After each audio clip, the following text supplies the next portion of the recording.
Thank you very much, and hello, Ted, wherever you are.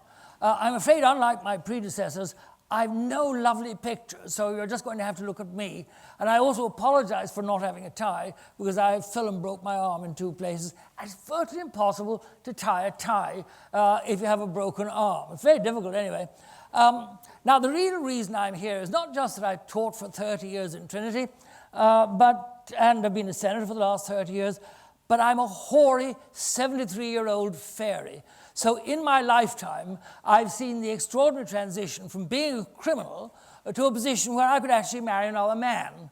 And with regard to the criminality aspect, yes, indeed, during my lifetime, I've seen men sentenced to jail for nothing other than their sexual preference. I've also seen people being subjected to involuntary electroconvulsive therapy, which I can assure you certainly did not improve their lives. And at the other end, with all this marriage equality and everything else, as I said to somebody the other day, I spent so much time pushing the boat out that I forgot to jump on. And the next thing I saw it going out around the harbour, and little figures all waving at me, and there I was standing on my own on the strand. In Ireland, the situation of homosexuality was provided for by the Brehon Laws.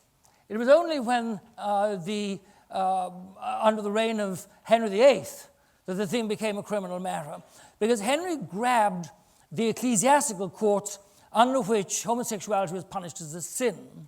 And in so doing, it made the transition from sin to criminality in England, not actually in Ireland, for technical reasons.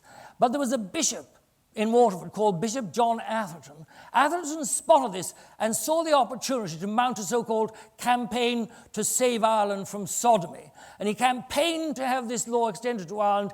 He was successful, but I'm glad to be able to tell you that he was gay himself, and he was caught out. He was the first victim, and in the early 1640s, he was hung by the neck until dead. So that is a warning to any militantly homophobic ecclesiastics that we might have.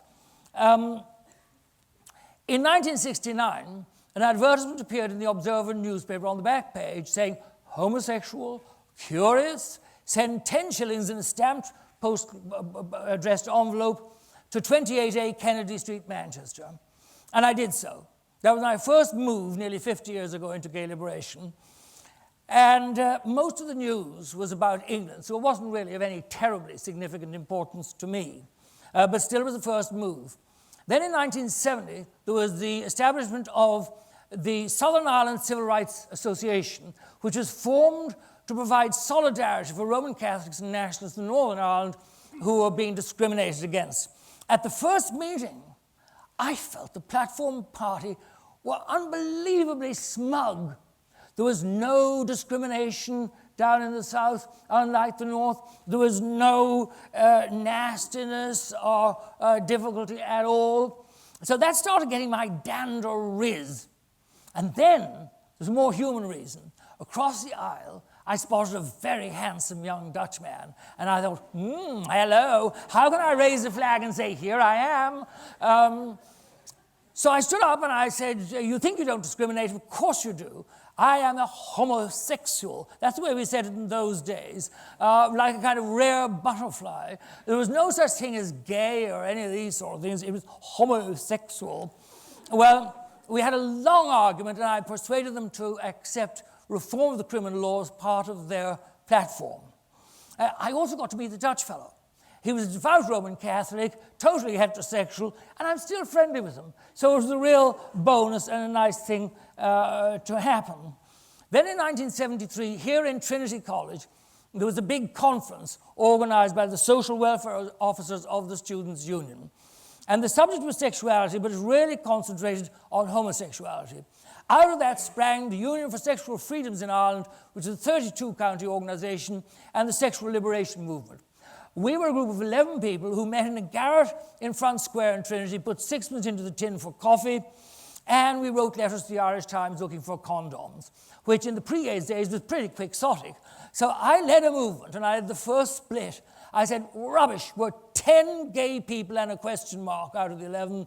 We should really be doing something more. We are Irish, we are gay, we're looking for our rights, and we are a movement. And thus, after the first split, the Irish gay rights movement was started. And that was a terrific development in Ireland. Now, I was always interested in law reform and political matters, but a lot of the other people were interested just in social activities, meeting other people to form relationships and so on.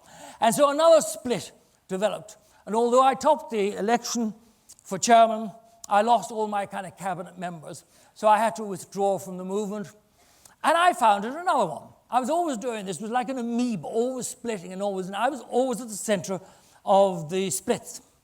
And I started a thing called the Campaign for Homosexual Law Reform, which consisted of half a drawer in a filing cabinet in my office in Trinity, and some headed notepaper where I had persuaded the distinguished playwright Hugh Leonard to lend his name, the Dean of St. Patrick's, Victor Griffin, former Minister for Health, Dr. Noel Brown. It was wonderful because we were instantly denounced by the Catholic right as an international conspiracy funded by Jewish money from New York. What a triumph. I mean, we were an international conspiracy. It was fantastic. I was continuing on with the law case. We'd had in the Irish gay rights movement a legal department which defended people who got into trouble with the law. We wanted one of them to take up a constitutional position and defend their case. None of them would. So we had to build it around my experience. I had had a collapse in a restaurant in Dublin, whisked to Baggot Street Hospital, suspected heart attack. Then they discovered it was an anxiety attack, sent me off to a shrink, and it came out that I was gay. And he told me that I'd never be happy, my health would never be good, unless I went to live in the south of France. I was absolutely furious. And we'd been here since before the Tour de Danann and the Furbolgs. And I wasn't going to be pushed out just because I was a fairy. So that redeveloped my fury, but it meant I had locus standi. I had a position from which I could actually take the case. With regard to the case, we had an opinion first from Donald Barrington, a very distinguished barrister. He then became a High Court judge, so he had to leave. We had Mary Robinson, and we had our principal barrister was a man called Garrett Cooney, a most delightful, charming, courteous, and brilliant lawyer. And he was also a conservative Catholic. And when he opened the case, and this is my memory, and I hope it's accurate, he said, Justice, my client is a congenital, irreversible homosexual. This was news to me. I had gone through an immature heterosexual phase. But however, I said, if that's what it takes, let's run with it. The newspapers picked it up, and the next day they said, rising to his feet in the High Court, Garrett Cooney SC told the court that he was a congenital, irreversible homosexual. And of course, he went crackers and demanded a retraction. The next day, the headline said, I'm not a homosexual, says Cooney. And everybody over the breakfast marmalade was going, hello? And there were a lot of humorous things in the case like that. I know some of you have done the technical sides of it. But I mean, I was asked, for example, was I not aware of the fact that there was a long tradition of this prejudice that the Emperor Justinian had issued laws against? And I said, well, of course, he was perfectly right in the context, historically, because his soothsayers had told him there was a direct correlation between acts of buggery and earthquakes. And so to protect his people, he outlawed it to stop them from being involved in earthquakes. But our understanding of climatic convulsions had increased significantly since the days of the Emperor Justinian. Meanwhile, back at the ranch, we had a meeting in Coventry in the late 70s, at which we founded a group called the International Gay Association. And I wrote one of the 3 foundation papers for it. And I argued very strongly that if the headquarters of this new international group went to Amsterdam, nobody would pay a blind bit of difference. But if it came out of what was then still wholly Catholic Ireland, people would prick up their ears and pay attention. And so we got the headquarters in Fowne Street of the International Gay Association. In Fowne Street, the Irish gay rights movement had collapsed. The disco had gone bankrupt, the offices had been closed down, and people approached me and said, we've got to get someplace. So I traipsed around and I found a disused warehouse in Fowne Street, and that's what started the whole of Temple Bar. There was nothing else there until our discotheque started. And I do remember I didn't know anything about the music, and I used to do everything, including being on the door. And I remember on one evening stopping Elton John and asking for his membership card, and another evening stopping Freddie Mercury and asking for his autograph. So I can say I met both of them, even though I didn't know who on earth they were.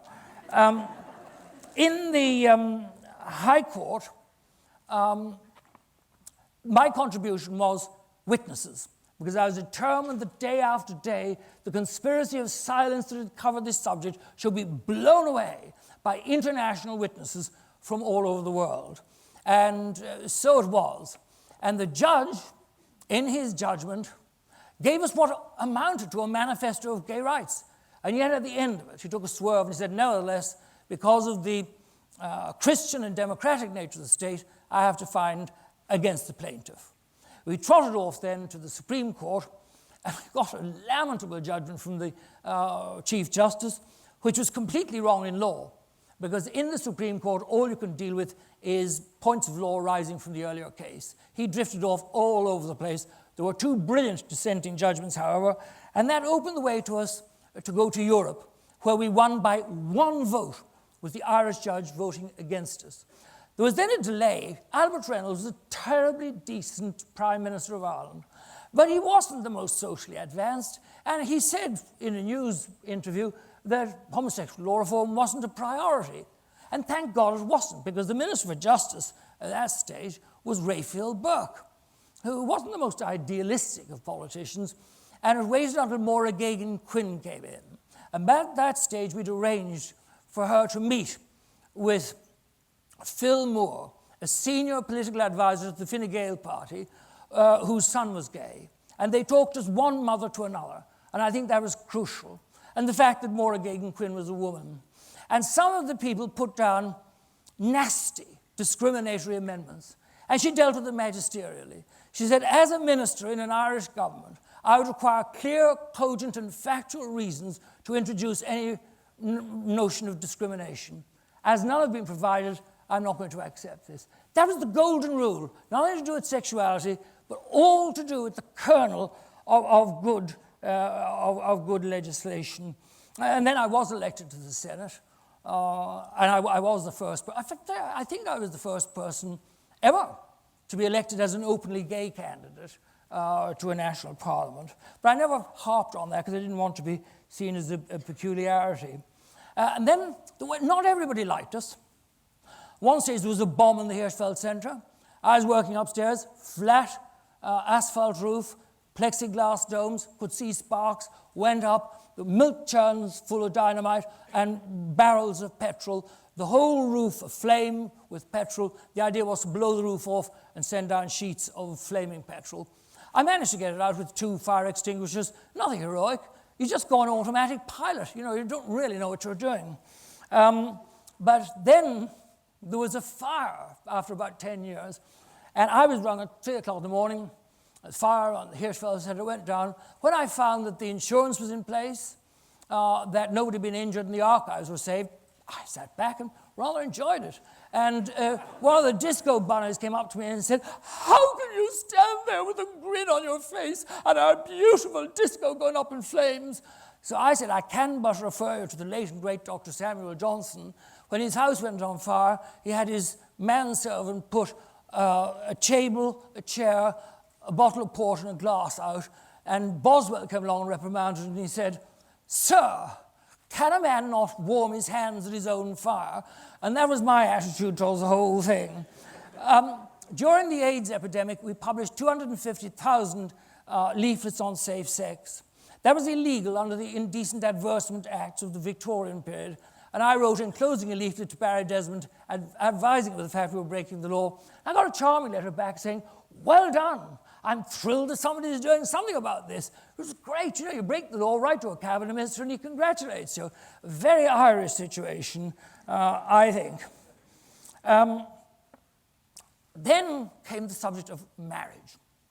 Well, I remember at a debate here in Trinity many, many years ago, a lady called Maura Banu Cribben came up to me and said, we know what you want. 'Tisn't just change in the criminal law. You have the homosexual agenda. The next thing you'll be looking for is homosexual marriage. I said, what a wonderful idea, madam. Thank you so much. If you have any further suggestions, will you send them to me at the following address. I put down the first civil partnership bill in 2003. That generated some activity among the political parties. The first government civil partnership was hopeless. 169 differences between that and marriage. I described it as a dog license. I'm unrepentant. It is the duty of the independent to hold the government to the gold standard. Then eventually we got marriage equality. And I'd like here publicly to pay tribute to Brian Sheehan, Gráinne Healy, and in political terms to Eamon Gilmore, without whom this would never have made it onto the political agenda. What is left to be done? We're doing some tidying up at the moment in the Senate because a lecturer here in the French department, David Paris, was caught under a rather nasty anomaly that I pointed out at the time of the first civil partnership bill. And that was that people who had not got married before they were 60 were refused pensions for their spouses. Now, you couldn't get married if you were a gay man. And he got a civil partnership in England. But this anomaly was still maintained. That's being addressed as we speak through Seanad Éireann, through a bill put down by my colleague Ivana Barczyk. And then, of course, there is the rest of the world. We're so privileged and so lucky. And I'm so grateful to the people of Ireland for the marriage equality. And that was won through people telling stories from within families, a gay son or a gay daughter or a gay mother or a gay uncle, talking among the families, telling their stories, and that was what won it. But there are, throughout the world, so many unspeakable places, like Putin's Russia, like Uganda, like the Arab states, where it is extraordinarily dangerous to be gay. And I say that whatever we win here in this country, however equal we are, we must not turn our backs on the rest of the world. We must speak out.